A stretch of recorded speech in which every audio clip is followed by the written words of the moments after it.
जानिए भीमराव अंबेडकर जी के बारे में। हमारे संविधान निर्माता भीमराव रामजी अंबेडकर जी, जिन्हें हम बाबा साहब भीमराव जी के नाम से भी जानते हैं, वह हमारे संविधान निर्माता के साथ साथ भारतीय अर्थशास्त्री, राजनीतिक नेता एवं सामाजिक सुधारक भी हैं। उन्होंने समाज में फैले अछूतों के प्रति भेदभाव को समाप्त करने के लिए दलित बौद्ध आंदोलन चलाया। उन्होंने हमारे समाज में महिलाएं, बच्चे और श्रमिकों के अधिकार के लिए भी आवाज़ उठाई। भीमराव अंबेडकर जी स्वतंत्र भारत के प्रथम विधि एवं न्याय मंत्री थे। इन्हें संविधान का जनक भी कहा जाता है।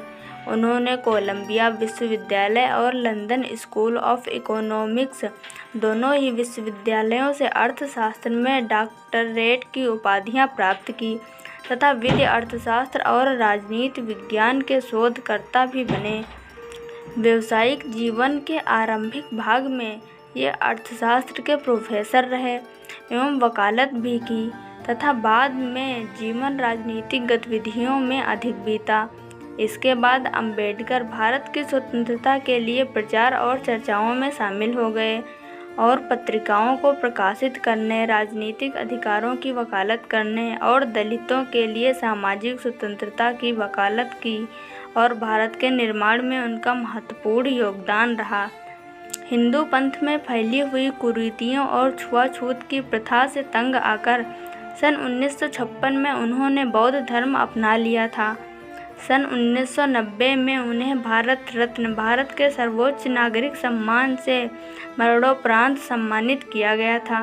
14 अप्रैल को उनका जन्म दिवस अम्बेडकर जयंती के तौर पर भारत समेत दुनिया भर में मनाया जाता है। अम्बेडकर की विरासत में लोकप्रिय संस्कृत में कई स्मारक और चित्रण शामिल हैं। अम्बेडकर जी का जन्म 14 अप्रैल 1891 को ब्रिटिश भारत के मध्य प्रांत, अब मध्य प्रदेश में स्थित महू नगर सैन्य छावनी में हुआ था।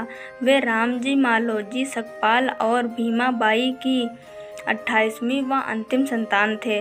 उनका परिवार कबीर पंथ को मानने वाला मराठी मूल का था और वो वर्तमान महाराष्ट्र के रत्नगिरी जिले में आबंडवे गांव के निवासी थे।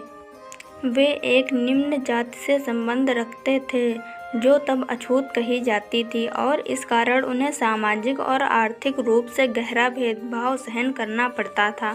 भीमराव अंबेडकर के पूर्वज लंबे समय से ब्रिटिश ईस्ट इंडिया कंपनी की सेना में कार्यरत रहे थे और उनके पिताजी रामजी सकपाल भारतीय सेना की महू छावनी में सेवारत थे तथा यह काम करते हुए वे सूबेदार के पद तक पहुँचे थे।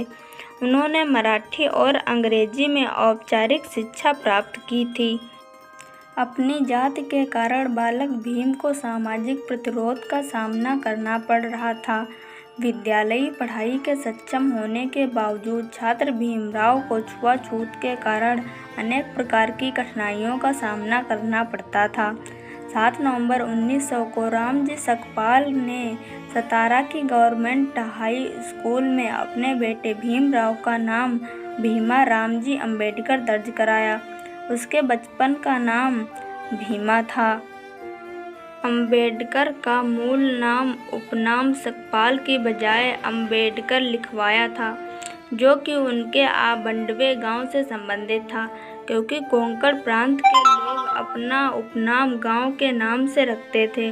अतः अंबेडकर के आबंडवे गांव के आबंडवेकर उपनाम स्कूल में दर्ज करवाया गया। बाद में एक देवरुखे ब्राह्मण शिक्षक कृष्णा केशव आम्बेडकर, जो उनसे विशेष स्नेह रखते थे, ने उनके नाम से आबंडवेकर हटाकर अपना आसान नाम आम्बेडकर जोड़ दिया।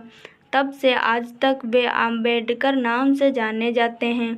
रामाबाई अंबेडकर की पत्नी रामजी सकपाल परिवार के साथ बम्बई, अब मुंबई चले आए। अप्रैल 1906 में जब भीमराव लगभग 15 वर्ष की आयु के थे तो 9 साल की लड़की रामाबाई से उनकी शादी कराई गई थी। तब वे 5वीं अंग्रेजी कक्षा में पढ़ रहे थे। उन दिनों भारत में बाल विवाह का प्रचलन चल रहा था।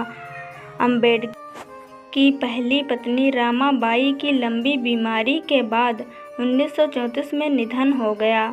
1940 के दशक के अंत में भारतीय संविधान के मसौदे को पूरा करने के बाद वह नींद के अभाव से पीड़ित थे। उनके पैरों में न्यूरोपैथिक दर्द था और इंसुलिन और होम्योपैथिक दवाएं ले रहे थे।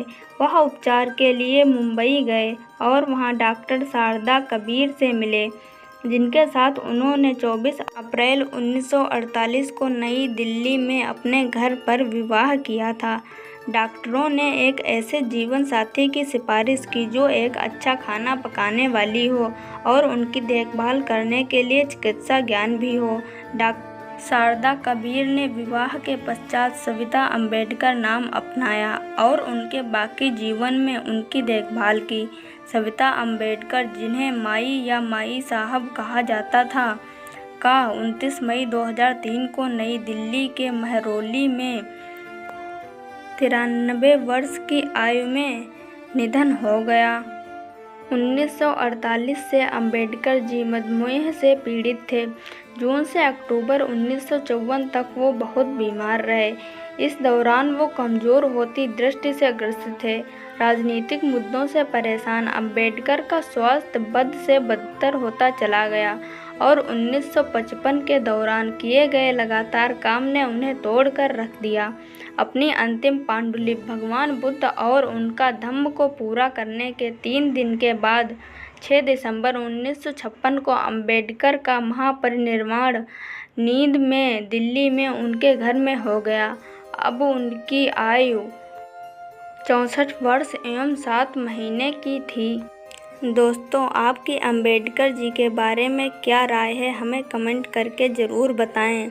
और अगर आपको यह कहानी अच्छी लगी हो तो लाइक करें और ऐसी ही कहानियाँ सुनने के लिए हमारे चैनल को सब्सक्राइब करें। थैंक्स।